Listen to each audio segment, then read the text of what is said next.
memang masih memungkinkan, kalau memang masih memungkinkan kita live session. Kalau tidak ya mungkin tugas.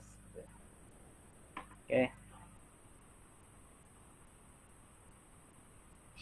Ini ya. Kita di pertemuan kali ini saya akan membahas tentang teknologi dalam beton. Ya. Nah, beton ini adalah sebuah struktur, kalau sekarang jadi struktur utama ya dari sebuah bangunan, ya. Apalagi untuk bangunan-bangunan yang high rise building, ya, atau bangunan-bangunan tinggi. Beton terdiri dari campuran kerikil, batu pecah, dan semen. Beton terdiri dari pasir, ya, kerikil, batu pecah, agregat lain yang dicampur menjadi pasta, campur semen dan air. Ya. Nah, sedangkan beton bertulang sendiri adalah beton yang di dalamnya ada penguatan menggunakan tulangan baja. Beton dirancang berdasarkan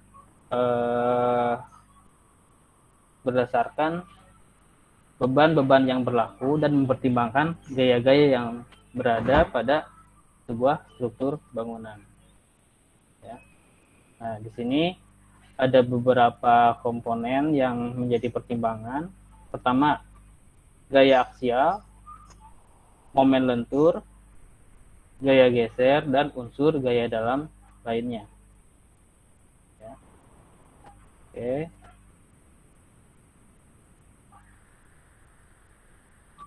Next. Nah, beton ini secara umum terdiri dari semen, pasir, air, dan split. Ya. Kalau digabungkan, semuanya menjadi sebuah material yang sangat berguna pada konstruksi bangunan sipil, dinamakan dengan beton, atau bahasa Inggrisnya disebut konkrit. Ya.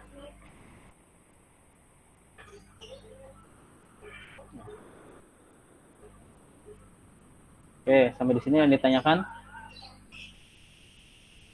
Halo? Ini Anda semua pada dengar saya nggak sih? Halo? Dengar, Pak. Ya.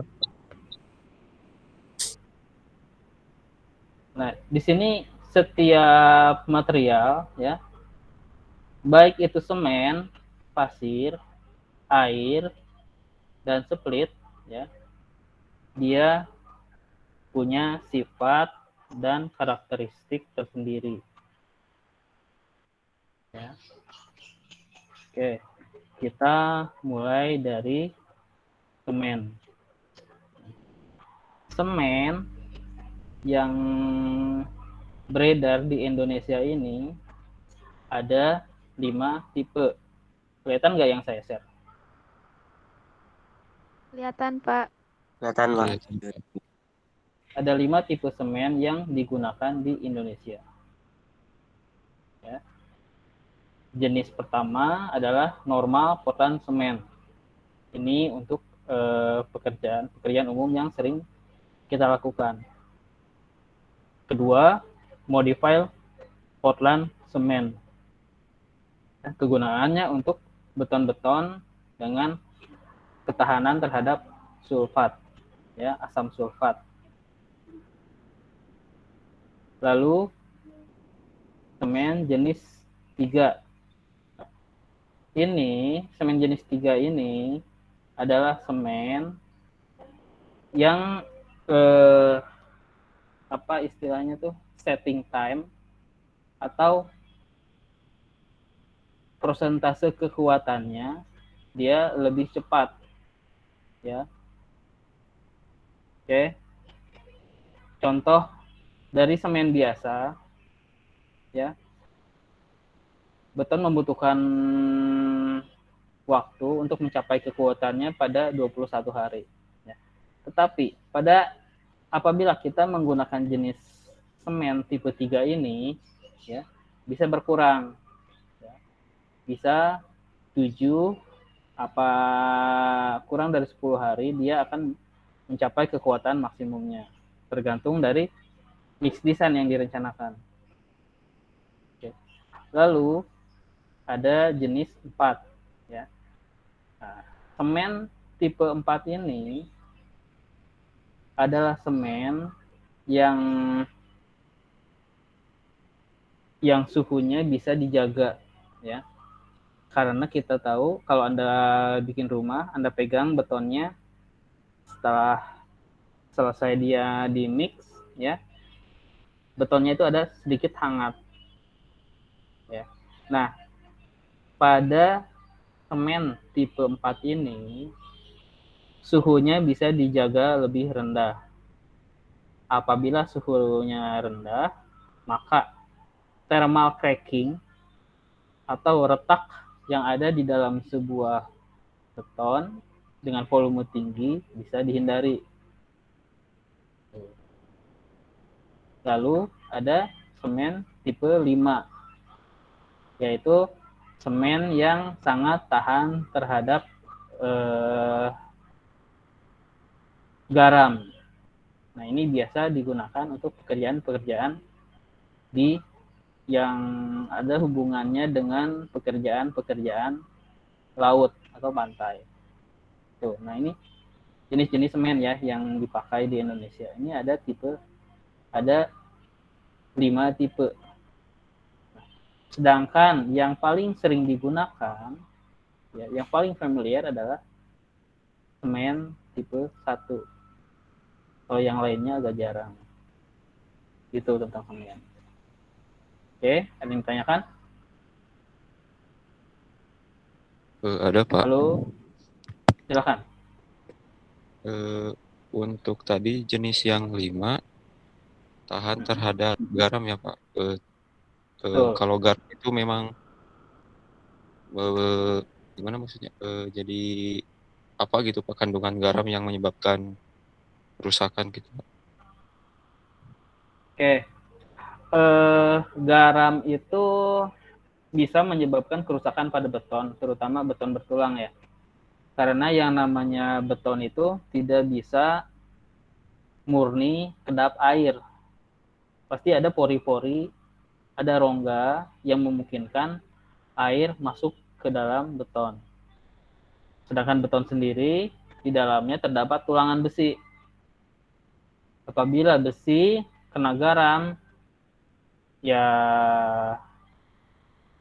terjadi korosif, terjadi reaksi kimia yang mengakibatkan besinya itu lebih cepat rusak.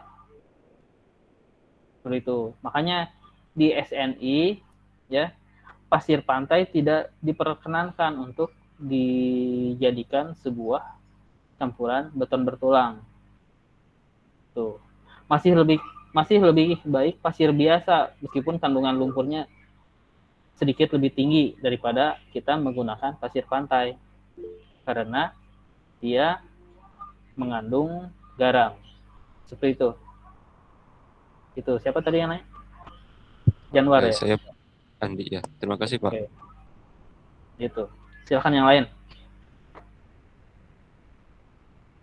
Halo. Silakan siapa ini? Konan CBR Sutisno. Halo. Yang lain silakan ada pertanyaan. Halo. Izin bertanya, Siapa? Pak. Halo. Silakan. Tadi yang jenis yang 1, semen jenis ini tidak baik digunakan pada bangunan massa. Maksud dari bangunan massa itu apa, Pak? Bangunan massa tipe 1. Untuk pengunasan tidak memerlukan persyaratan khusus semen ini tidak. Oke, gini. Semen jenis 1. Pekerjaan itu ada pekerjaan beton itu banyak ya. Ada yang memerlukan volume dan ketebalan yang rendah. Contoh kayak bangunan biasa ya paling cuma balok, kolom, slab, dinding geser, dan lain sebagainya. Tetapi ada struktur juga yang menggunakan betonnya itu volumenya tinggi, ya. Contoh bendungan, ya. Bendungan kan butuh betonnya sangat tebal. Ya, mungkin ketebalan 2 meter, 3 meter beton doang. Nah, itu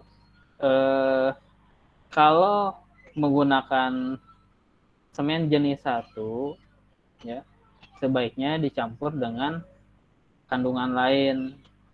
Contoh fly ash atau kita sekarang tahu namanya slag semen. Tuh. Bukan berarti tidak digunakan, malah kebanyakan yang dipakai di Indonesia ini ya tipe semen tipe 1 ini. Itu. Cuman harus ada bahan tambahan lain. Nah, ini semen jenis 1, 2, 3, 4, 5 ini sebetulnya teknologi lama. Ketika fabrikasi chemical belum memproduksi bahan-bahan kimia sebagai zat adiktif beton. Makanya fabrikasi semen mengeluarkan semen tipe 1, 2, 3, 4, dan 5. Itu. Dan kebanyakan yang diproduksi juga semen jenis 1. 2, 3, 4 udah nggak ada yang produksi. Kecuali tipe 5. Tipe 5 masih ada diproduksi oleh semen Gersik. Untuk pabrik semen yang lain, cuma dia memproduksi semen tipe 1. Gitu. Ernawati ya. Silakan yang lain. Ya Pak, makasih Pak. Izin bertanya Pak, Silakan. itu kan pabrik-pabrik semen kan udah jarang memproduksi yang semen 2, 3, 4 ya? Itu teh kenapa Pak? Betul. Apa bahannya yang sulit dicari atau peminatnya yang kurang Pak? Oke. Pertama, karena kebutuhan proyek yang menggunakan semen tipe 2, 3, 4, dan 5 ini relatif sedikit. Ya. Relatif sedikit yang menggunakannya. Kedua, ya, di sekarang ini banyak fabrikasi chemical yang mengeluarkan produk-produk chemical. Mengeluarkan produk-produk adiktif beton, ya.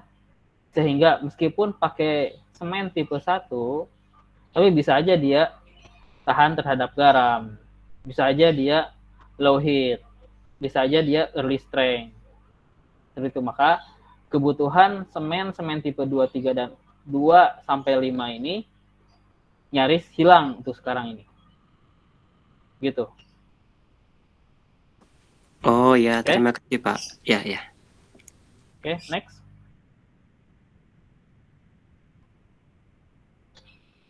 Next.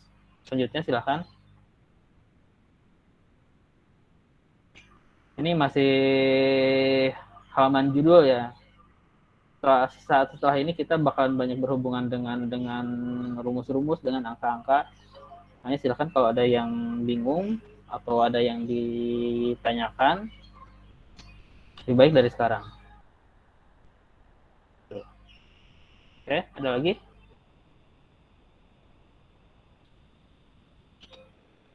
Cukup?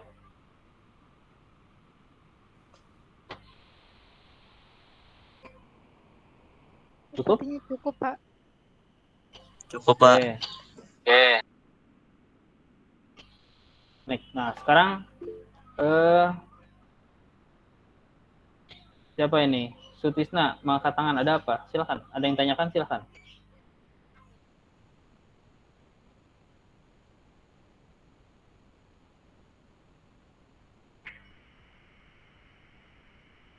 Oke, slide yang saya show kelihatan nggak? Hitam ya? Iya Pak, kurang jelas Bapaknya. Sinyalnya kurang bagus lagi. Baik.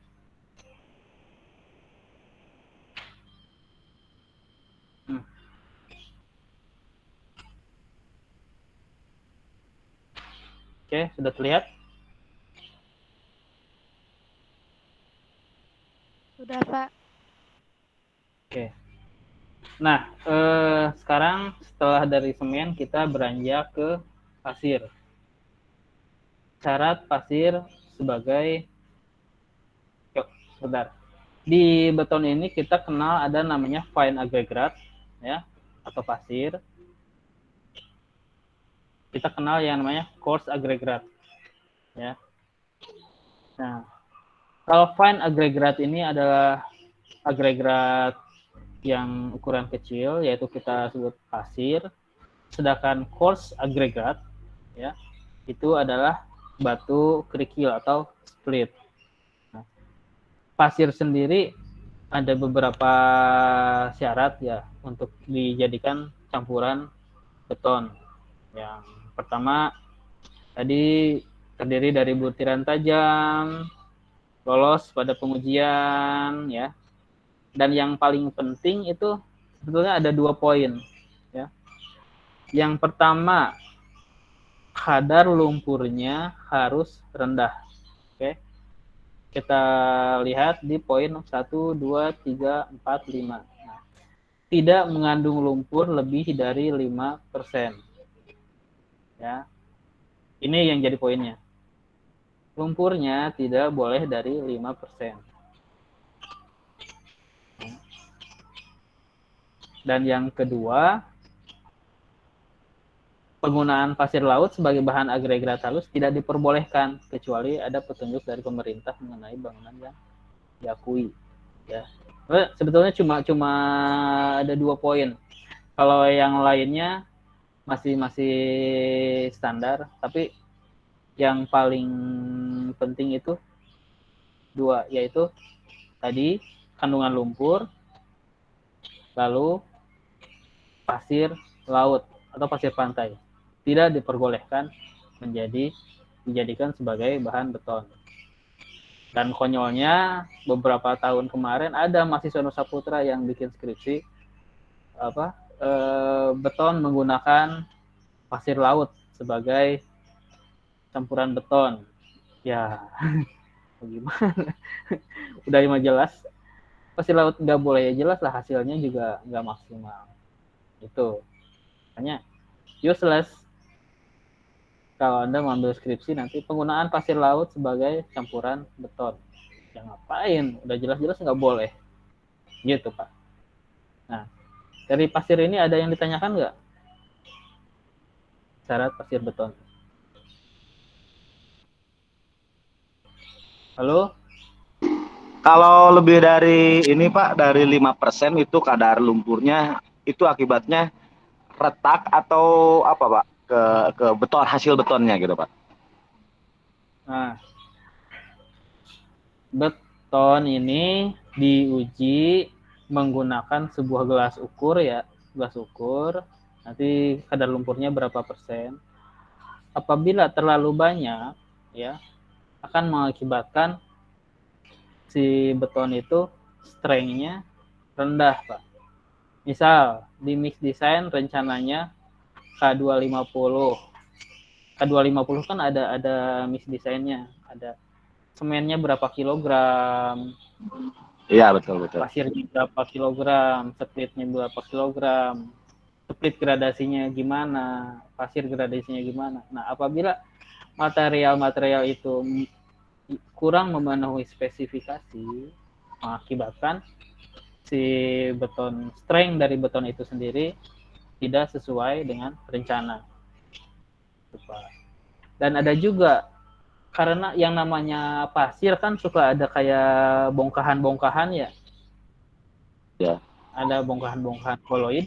Nah, itu akan mengakibatkan si beton itu di dalamnya itu ada kayak sebuah, ya, apa ya, kita sebutnya bowling. Ada bola bowling di dalam beton. Kita masuk ke pompa, oh ini apa? Ada batu sebesar lemari tiba-tiba keluar dari truk mixer. Sedang gitu. Makanya di pasir ini lebih disarankan menggunakan pasir cuci atau M-sand. Ya. Jadi pasir yang diambil dari alam tidak langsung digunakan sebagai campuran beton, tapi dicuci dulu, direndam dulu dalam air sehingga kadar lumpurnya bisa terbawa air. Dan ketika dipakai menjadi sebuah campuran beton, ya kadar lumpur dari pasir itu sendiri sudah rendah. Gitu. Oke, ada lagi?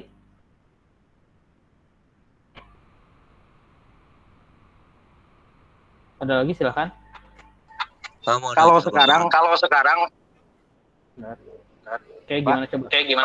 kalau sekarang kan ada misalkan K250 atau misalkan MPC Pak yang dipakai itu yang mana Pak sekarang? Kan ada perubahan bahasa ya atau redaksi apa? Sebetulnya itu cuma istilah ya. Ada istilah. Oh ya. Maksudnya MPC itu apa? Halo? Iya Pak. MPA mungkin, Mbak. MPA. Oh MPA gini. ya MPA. Kayak gini. Dalam peraturan beton itu ada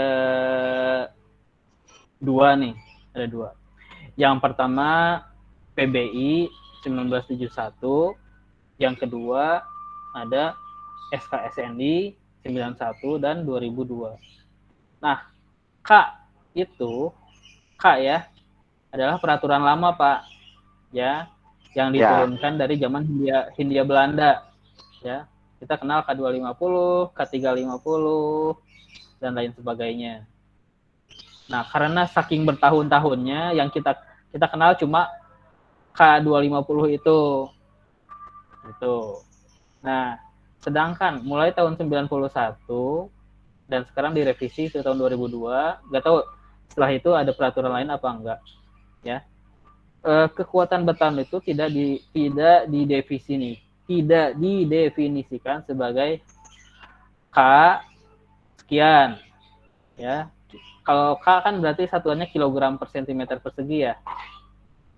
Nah, untuk sekarang satuannya didefinisikan sebagai FC, ya, sebagai FC.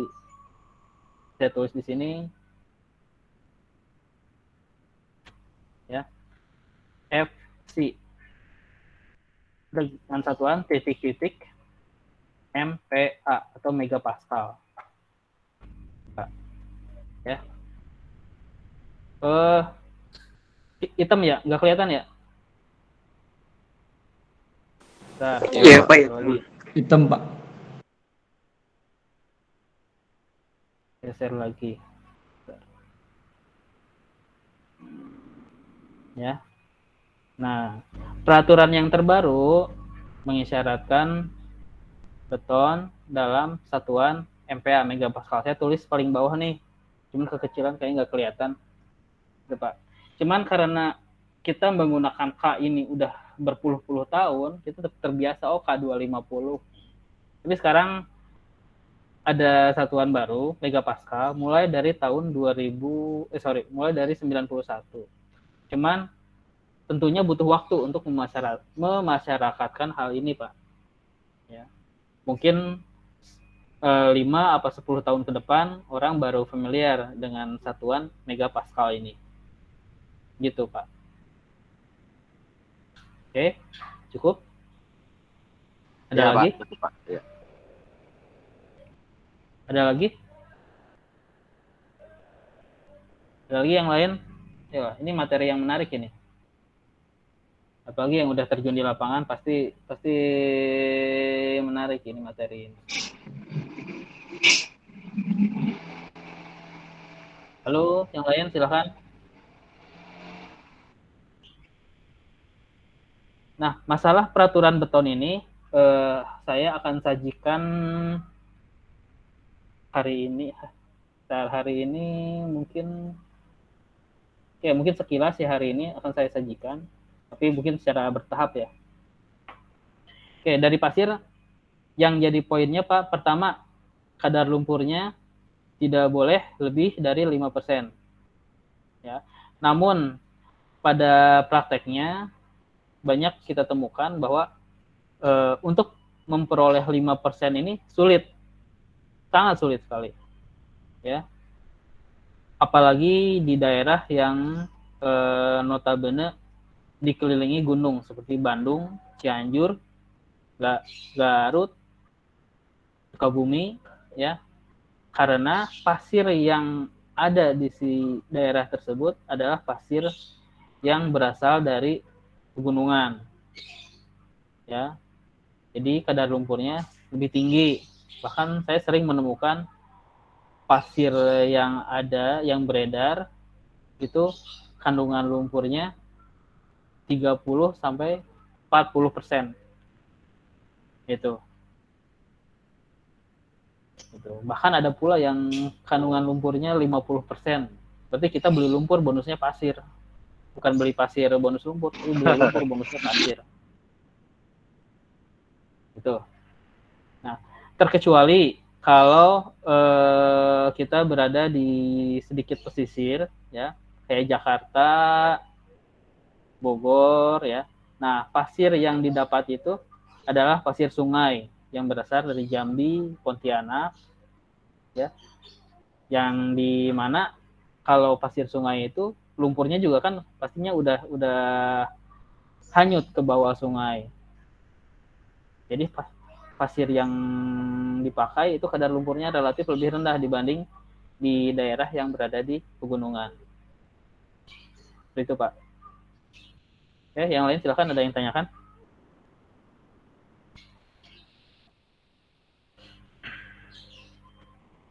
Oke, cukup? Nah. Oke, ini adalah course agregat atau kita sebut dengan istilah lebih familiarnya split. Ya.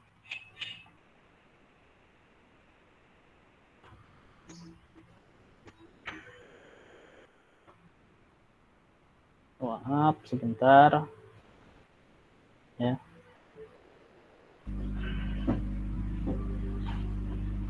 Nah, split. Split yang dipakai dalam beton ini relatif banyak, Pak. Mulai dari split yang ukurannya kecil, ya, sampai split yang ukurannya middle, ya.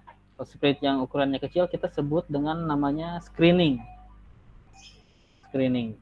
Nah, sedangkan split yang ukurannya menengah sebut split biasa dengan ukuran 2 sampai 3 cm. Apabila ukurannya lebih kecil 1 sampai 2 cm, nah itu namanya ganti jadi screening. Apabila ukurannya 4 sampai 5 ganti lagi namanya menjadi balas. Tuh. Nah, syarat split sebagai bahan beton, ya. Pertama, dia gradasinya, ya. Warna, misalkan Anda dapat split 1 truk, ya. Anda harus lihat ukurannya apakah seragam apa tidak.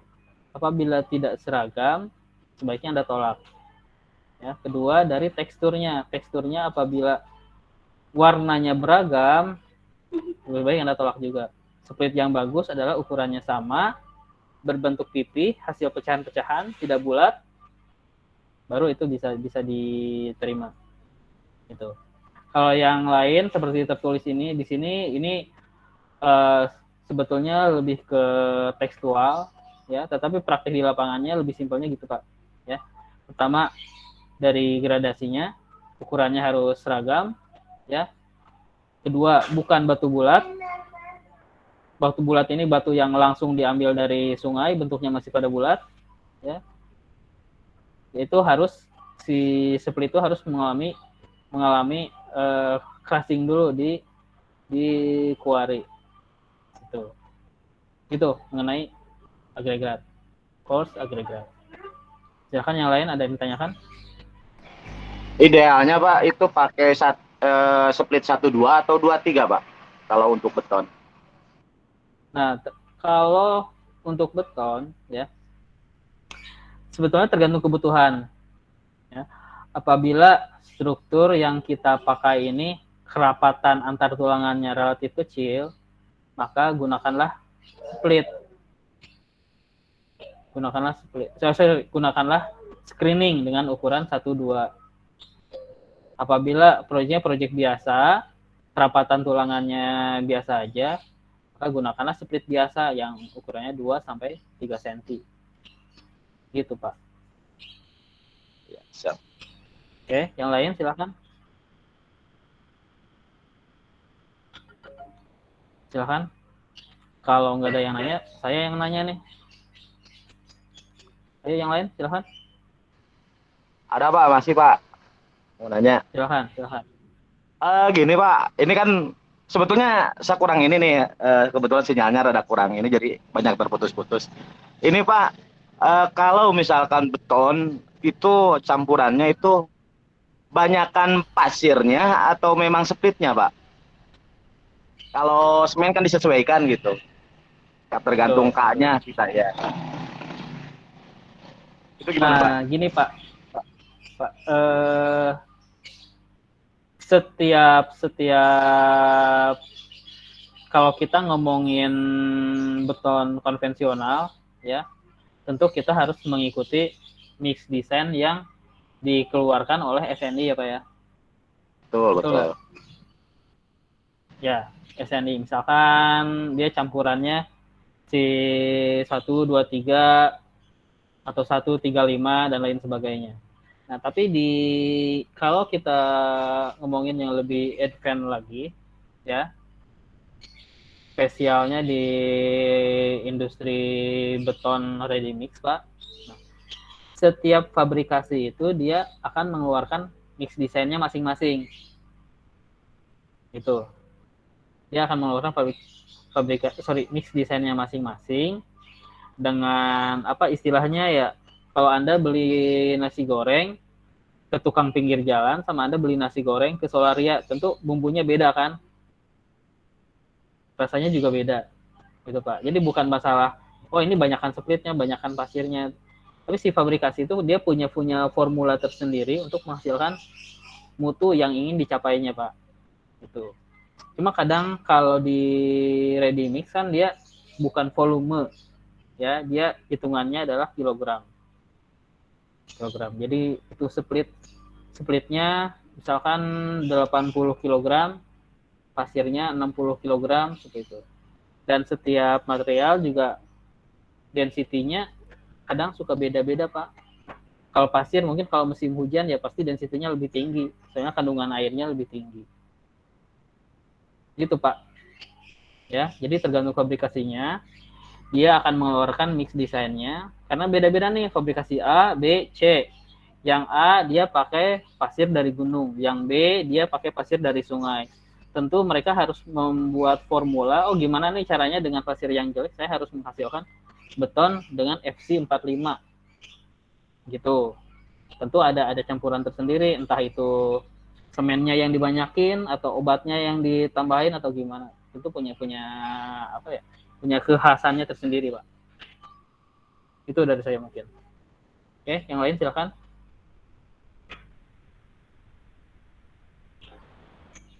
Halo.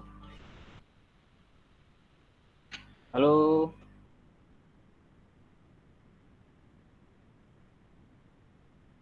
Halo. Ya.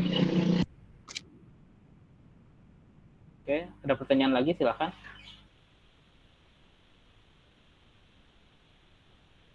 Yo, ini materi yang sangat menarik nih. Soalnya ini aplikatif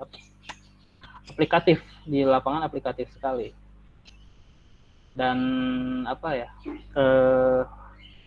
Mungkin dari semua mata kuliah yang sangat terpakai mata kuliah ini dan mata kuliah manajemen konstruksi cuma dua itu yang betul-betul aplikatif di lapangan itu. Betul Pak, ini sangat terpakai karena kebetulan saya juga di Bina Marga Pak. Ya, jadi beton ini memang sangat penting ketika misalkan ada untuk widening, untuk jembatan. Nah, jadi sangat penting Pak. Oke, cukup. Cukup dari agregat, course agregatnya, ada lagi yang tanyakan? Kalau cukup, saya lanjutkan.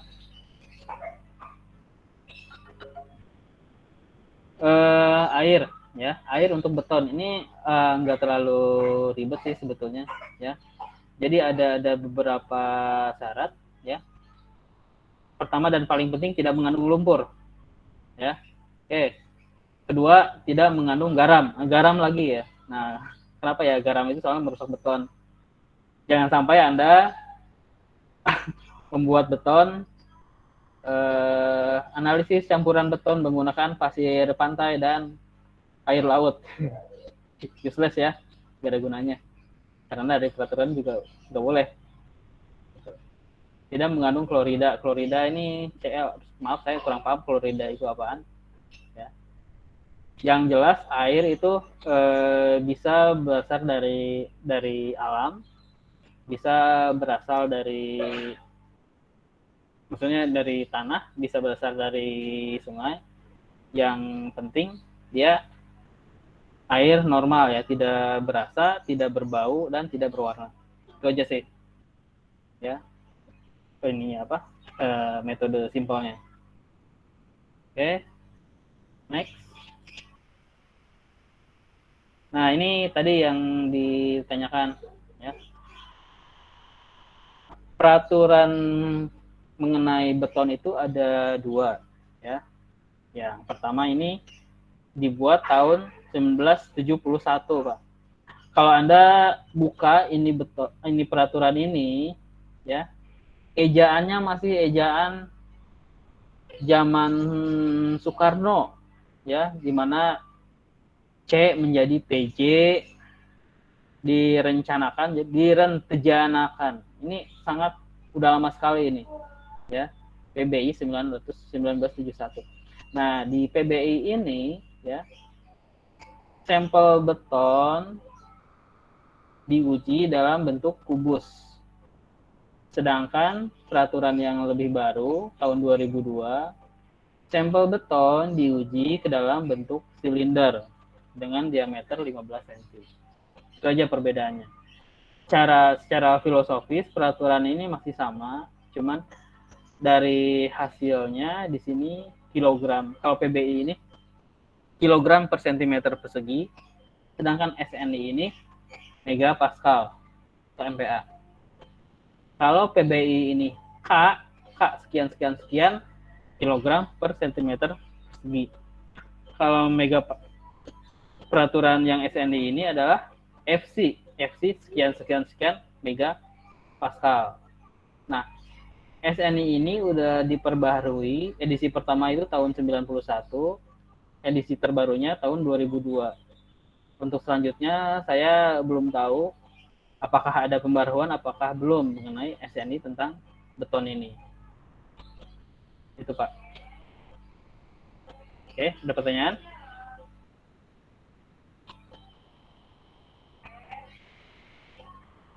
Halo? Halo?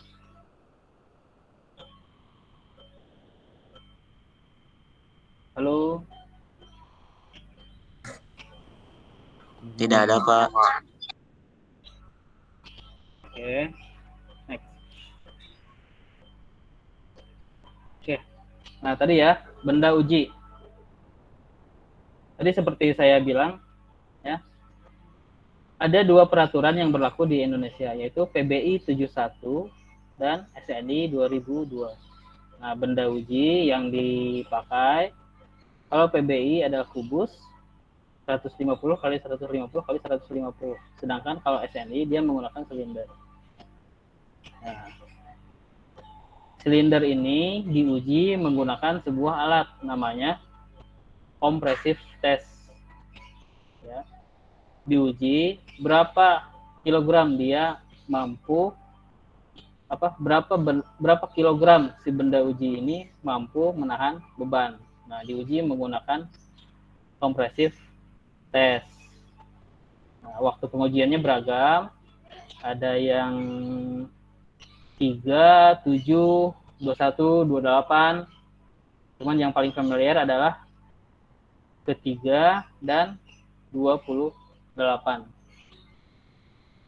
Gitu. Ya, ada pertanyaan?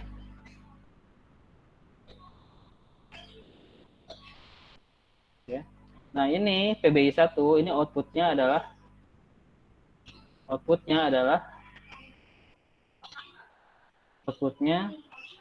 kilogram per sentimeter persegi. Ya. Sedangkan silinder ini outputnya adalah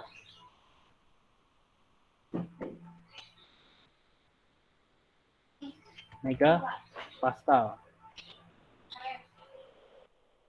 Ya. Oke, ada pertanyaan?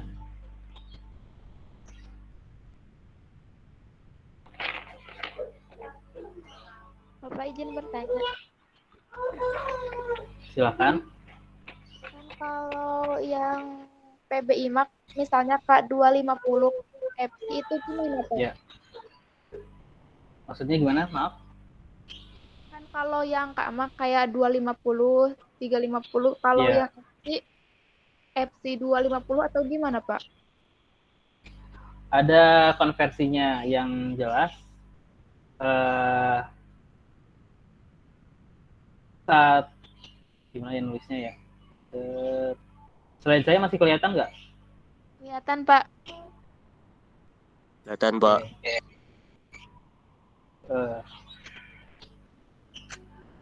Gimana ya? 10 MPa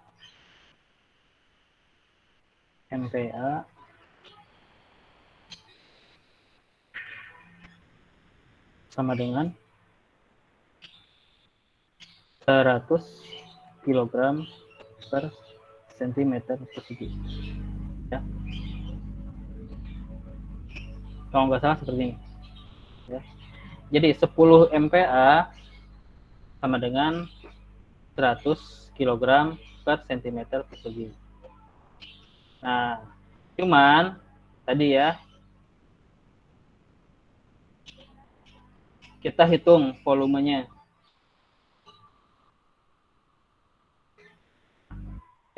Kubus. Yang pertama kubus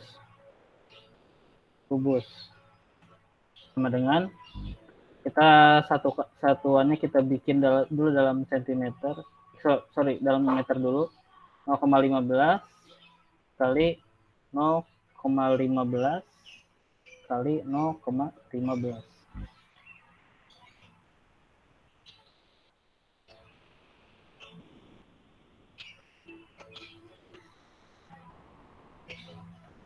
Ya. Jadi dari satuan MPa itu bisa dikonversi ke dalam kilogram per sentimeter persegi. Coba ini bisa bantu saya hitung berapa volumenya?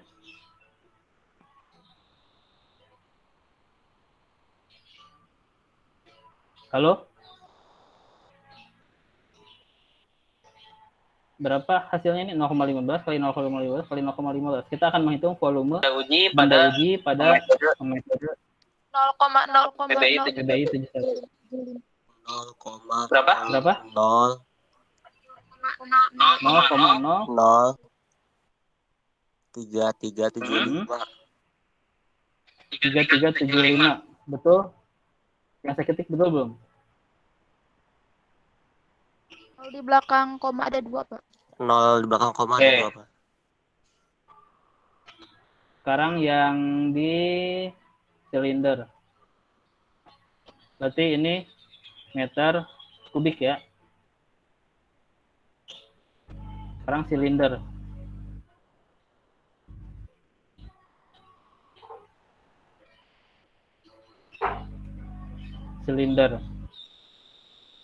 V sama dengan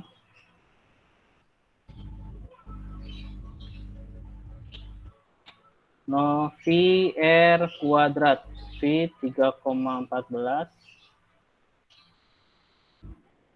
dikali VR 0,15 0,075 dikali 0,3. Berapa hasilnya? Pi R kuadrat kali TO ini, sorry, pangkat 2.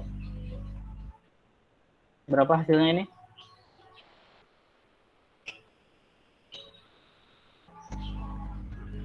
Bisa bantu saya hitungnya?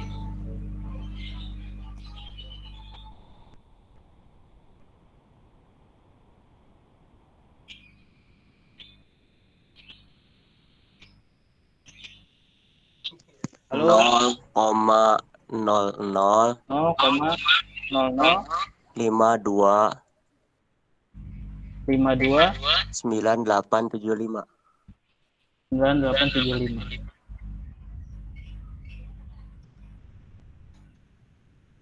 Oke, berarti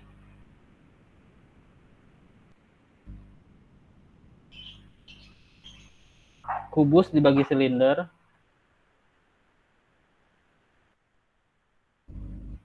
sama dengan 0,003375 dibagi 0,00529,875 kurang lebih 0,85. Coba cek lagi deh.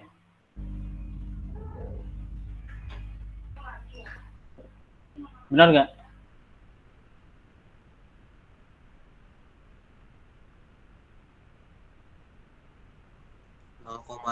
Pak di sini. 0,63. Nih berarti ada perhitungan yang salah di sini. Nah, jadi untuk mengkonversi dari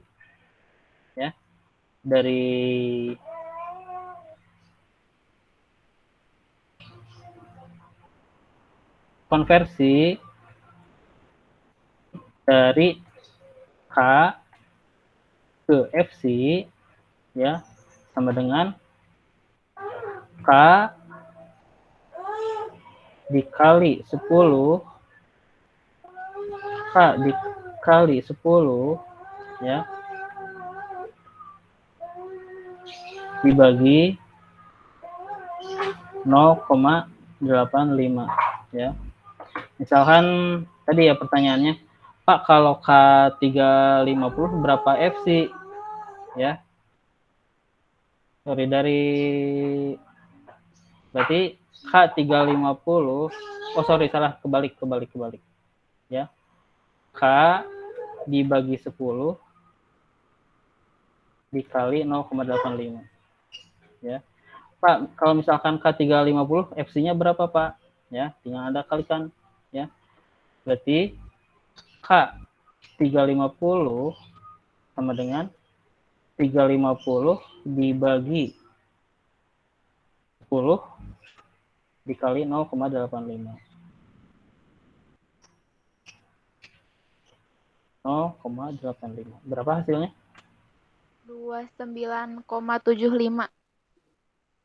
29,75. Nah, berarti Pak, kalau K350 FC-nya berapa? Ya berarti 29,75 MPa ya.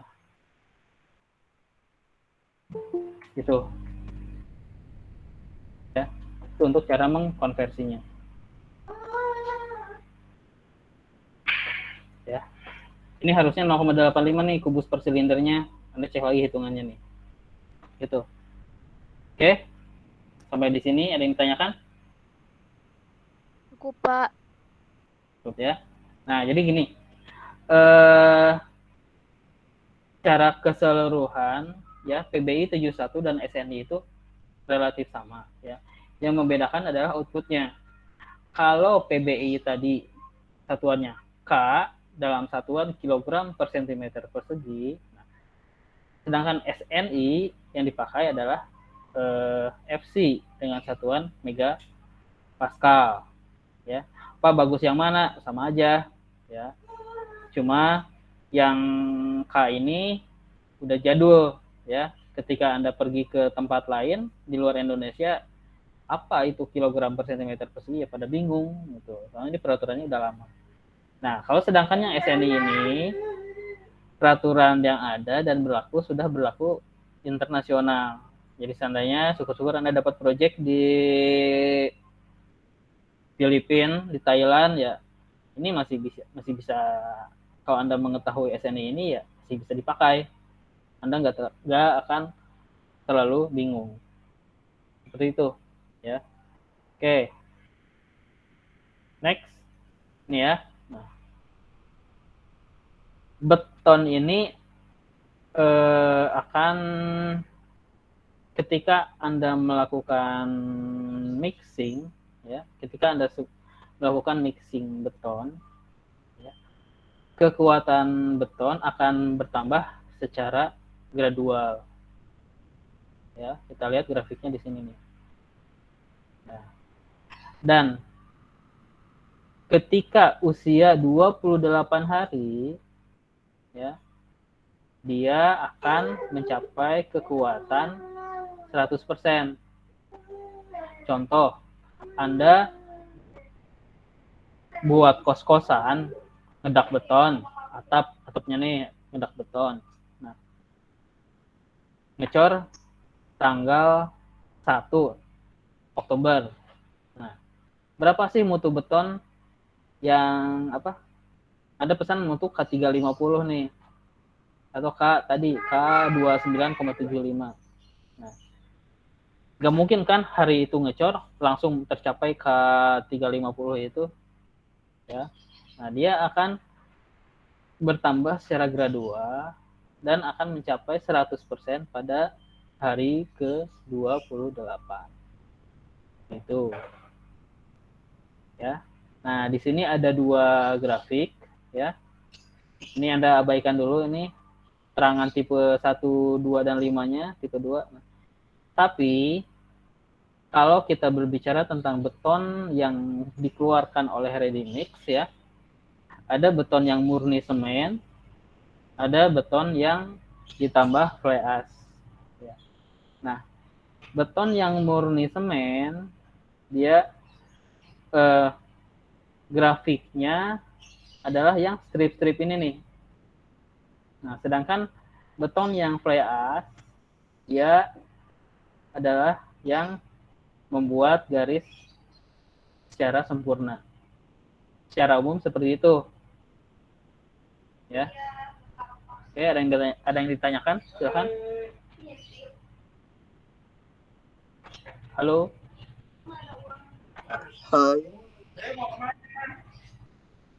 Silakan. Halo. Halo. Bapak boleh diulang lagi nggak, Pak? Kurang belum mengerti, Pak.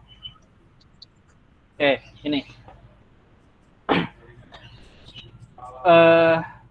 Kekuatan beton ya akan bertambah secara gradual setelah Anda melakukan mixing. Ya. Nah, Anda lihat di sini ada hari ke-3, 7, 14, 21 dan 28. Pada hari ketiga, ya, beton akan mencapai kekuatan 0,46, ya, kurang lebih setengah dari mix design yang Anda rencanakan. Tuh. Tetapi pada hari ke-28, ya, beton akan mencapai kekuatan sesuai yang Anda rencanakan. Ya, misal Anda melakukan pekerjaan rigid. Maaf, bukan rigid. Mungkin Anda bikin kolom beton, ya. Gak mungkin kan hari ini ngecor, hari ini juga dapat K250 yang Anda inginkan. Ya. Nah, butuh waktu untuk beton melakukan setting. Nah, berapa hari si beton akan mencapai kekuatan 100%-nya sesuai rencana? Yaitu kalau yang digunakan beton normal akan mencapai mutu aslinya pada hari ke-28. Seperti itu. Ada lagi? Ada lagi? Halo? Halo Pak, mau tanya Pak. Silakan. Nah kan apa Pak, ada istilah penambahan obat untuk mencapai target mutu itu ada efek sampingnya nggak Pak dalam Oke, kasus umur betonnya? oke. Kalau Anda sering jalan-jalan, ya, ada pekerjaan yang misalkan Anda biasanya kalau jalan tol kan nggak mungkin kan di jalan tol Cipali atau jalan tol Jakarta Cikampek yang lalu lintasnya padat. Nggak mungkin kan Anda melakukan pekerjaan, misalkan ada betonnya retak nih, kita harus cor ulang. Nggak mungkin kan ngecor di siang hari, ya nggak? Iya Pak. Nggak mungkin juga kan kita harus nunggu 28 hari baru itu jalan boleh dilewatin. Ya. Nah, di sini dengan perkembangan teknologi, fabrikasi chemical mengeluarkanlah yang namanya zat-zat adiktif yang bisa mempercepat setting beton. Nah, si 28 hari ini bisa maju ke angka 3 hari atau mungkin bisa jadi hitungan jam. Ya, dengan pakai obat tertentu. Yang akhirnya saya ada pekerjaan beton nih. Saya ngecor di daerah Cawang. Masa iya saya ngecor tanggal 21, jalannya baru dibuka tanggal 28. Ya bangkrut Jakarta kan. Ya, nggak ada jalan lain. Saya harus ngecor jam 10 malam, jam 5 pagi itu jalan harus bisa dilewatin. Ya, berarti saya harus menggunakan beton yang fast setting, yang settingannya bukan hari lagi tapi jam. Gimana caranya dia mencapai strength maksimumnya pada usia 8 jam apa 10 jam atau bahkan mungkin 5 jam gitu Pak. Mengenai efek samping nggak ada Pak, kecuali harga ya. Kecuali harga. Biasanya mahal tuh Pak. Kecuali harga. Kecuali biaya pasti akan linear dengan yang namanya barang yang dipesan secara custom, secara khusus pasti memerlukan biaya yang lebih tinggi dibanding barang biasa dengan produksi biasa aja. Ya tentu berbeda, tentu harganya lebih tinggi barang yang Anda pesan secara custom. Seperti itu. Oke. Ada lagi? Pak, saya mau tanya Pak. Silakan. Kalau misalnya pengecoran di 2 hari, bisa kepotong sehari gitu, di sambungan betonnya itu berpengaruh nggak Pak? Untuk kekuatannya. Masalah dilatasi ya. Jadi beton itu ada setting time itu ada beberapa tahap ya. Ada initial set, ada setting ya. Nah, kalau masih hitungan 2 sampai 3 hari ya, sebetulnya nggak terlalu berpengaruh. Asal jangan sampai ini betonnya udah setting, udah mutunya udah 100%, sambungannya baru Anda kerjakan, ya tentu akan mengakibatkan si beton itu tidak homogen atau istilahnya apa ya, cold join. Ya, dia nyambung dalam kondisi salah satunya udah setting, jadi nggak homogen yang mengakibatkan keruntuhan pada Jadi batas waktunya itu 3 hari ya Pak? tergantung betonnya ya. Oh, tergantung mutu beton. Kalau betonnya settingannya lambat ya mungkin masih bisa, tapi kalau beton settingannya cepat ya nggak bisa juga. Iya. Oke, siap. Makasih Pak. Oke, yang lain silakan.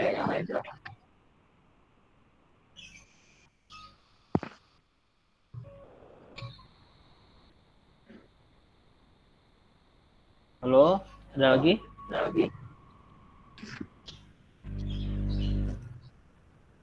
Halo, ini materinya menarik ini, silakan. Ada temuan di lapangan, silakan ditanyakan.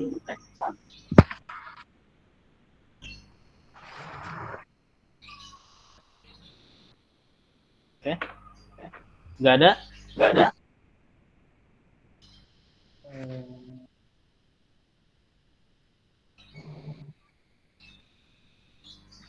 Oh iya Pak, satu lagi Pak. Boleh. Mau tanya, kalau beton yang propos itu berpengaruh nggak Pak? Untuk ini. Beton Dan cara propos. sama cara memperbaiki, kalau berpengaruh sama cara memperbaikinya tuh kayak gimana? Oke, kadang ada pekerjaan ya, Ya. terutama kolom kalau di struktur bangunan. Ya, jadi si betonnya itu tidak mencapai sempurna pada sebuah struktur kolom. Itu ada beberapa penyebab. Yang pertama, dia ukuran dari agregatnya terlalu tinggi, terlalu besar. Ya. Yang kedua, ya metode konstruksinya yang kurang bagus. Ya, kayak nggak pakai vibrator dan lain-lain. Nah, cara untuk menambal kerusakan itu bisa pakai grouting, Pak. Ya. Jadi ada material ya fabrikasinya dari sika, dari fosfor dan lain-lain sebagainya. Bisa menambal kerusakan beton selama kerusakannya itu masih minor. Tuh. Oke, ada lagi?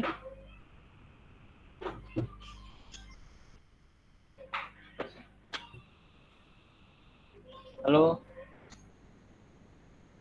Ya, Pak. Mungkin cukup, Pak.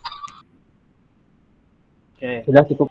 Kalau cukup, saya close ya. Jadi di struktur beton dan baja ini cuma kulitnya ya. Apa yang tadi saya sampaikan itu ini cuma kulitnya nih, ya. Insya Allah kita akan mulai di minggu depan, ya. Kita akan mulai belajar cara merencanakan dan syarat-syarat yang berlaku untuk merencanakan sebuah struktur beton. Ya, saya harap Anda nggak kaget ya, soalnya ini yang tadi kita bahas itu kelihatannya kayak mudah ya, tapi mungkin minggu depan Anda baru ketemu, agak lumayan ini, ya. Jadi saya harap Anda fokus di mata kuliah ini, ya. Dan saya usahakan bisa saya perbanyak live streaming seperti ininya ya, apabila saya tidak ada halangan. Gitu. Tapi meskipun kalaupun saya nggak bisa, mungkin saya akan share materinya di Airlink. Gitu. Tapi yang jelas ini apa ya? Hanya Anda akan mengerti, paham ya, hanya jika dan jika hanya kita mempelajarinya secara langsung gitu. Saya pelajari ini 4 semester aja masih belum saya rasa masih belum sempurna, apalagi kita yang dituntut mempelajari beton dan baja ini selama 1 semester ya. Yang 4 semester aja ya lumayan ya. Tapi nggak apa-apa, kita coba aja. Gitu. Saya harap Anda nggak kaget, saya harap Anda fokus dan apa ya? Ya serius ya, soalnya ini mata kuliah ini, kalau mata kuliah lain cuma basic, cuma dasar. Tapi kalau mata kuliah beton dan baja ini benar-benar aplikatif dan apa ya? Bisa jadi bekal yang sangat bermanfaat ketika nanti Anda di lapangan. Gitu. Ya. Kita akan mempelajari perkawinan antara matematika, fisika, dan mekanika bahan, ya. Jadi udah kebayangkan bagaimana sulitnya gitu. Ya. Fisika, matematika, kalkulus, mekanika bahan kita formulasikan dalam struktur beton dan baja, ya. Ini sangat berat juga sangat menantang. Jadi tolong Anda serius di mata kuliah ini ya. Oke. Minggu depan kita akan mulai belajar cara merencanakan struktur, ya. Saya harap Anda semua bisa serius. Untuk hari ini saya tutup. Kita mulai dengan absensi. Hari ini saya masih diskon ya, masih promo. Kita nggak akan melakukan tugas, tapi dimulai minggu depan saya akan mulai membebani Anda dengan tugas-tugas parsial. Ya, hanya Anda siap-siap aja dulu. Dan tadi ya, kita sesuai kesepakatan dari pertemuan pertama sampai mid semester kita akan membahas tentang beton. Ya, saya harap nanti setelah mid semester sampai UAS saya akan membahas tentang baja. Itu. Jadi tolong Anda manfaatkan waktu ini sebaik-baiknya soalnya kita sangat terbatas. Ya. Oke.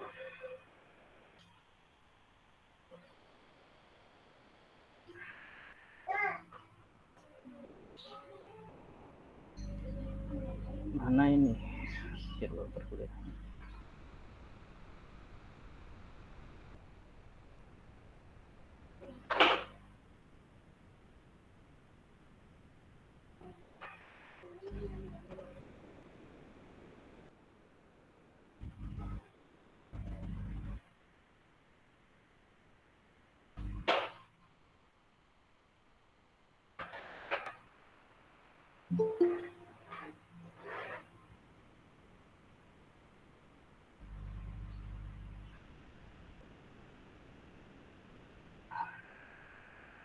Oke, Rama Krishna Darahman ada nggak?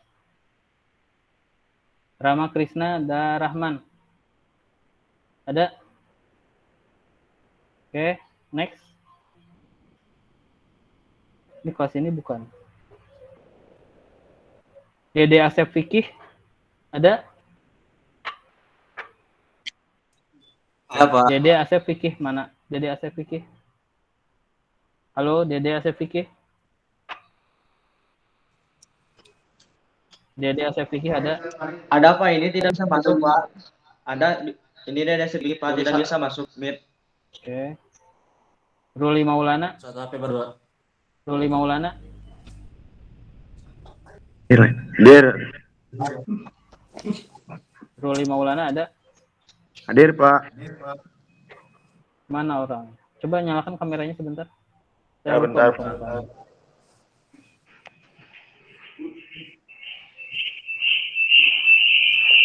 Oke. Muhammad Fikri Septian. Hadir, Pak. Oke. Daryl Azrial. Hadir, Pak. Mana Daryl Azrial? Oke. Muhammad Adam. Muhammad Adam ada? Nggak ada. Farhan Syahdar. Hadir, Pak. Coba nyalakan kameranya. Oke. Barkah Hariri. Ada Barkah Hariri?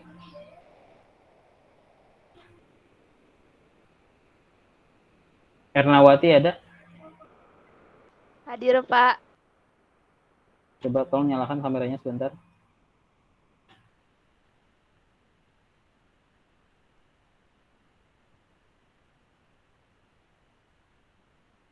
Muhammad Rifal Fadilah. Hadir, Pak. Ibnu Fatur Rahman. Bapak, Ibnu Ibnu katanya Fatur izin Rahman. lagi rapat BEM. Mubes BEM. Abdul Aziz. Hadir, Pak.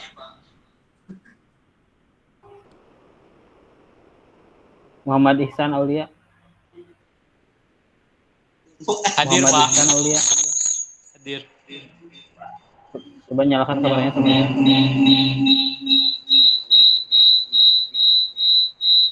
Oke. Muhammad Tegar. Muhammad Tegar Sofarul Anwar. Enggak ada. Hadir, Pak. Hadir. Mana Muhammad Tegar? Tolong nyalakan kameranya. Ini, Pak. Muhammad Tegar. Udah. Oke. Muhammad Adro. Muhammad Adro.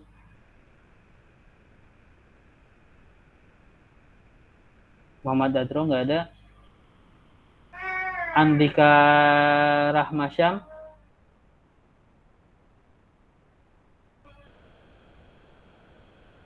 Alek Permana.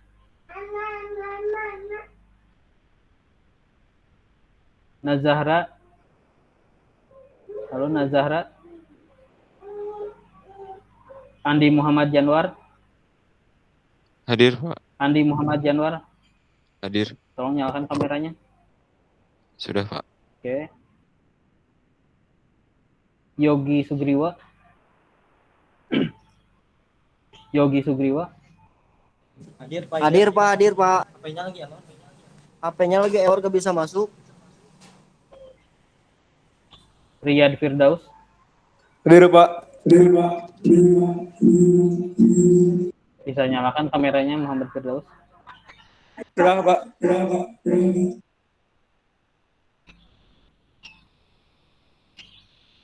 Krisa Wagian. Krisa Wagian ada?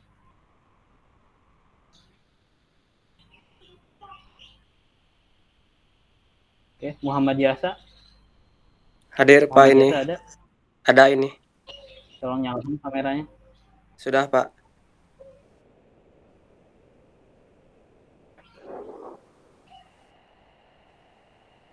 Oke.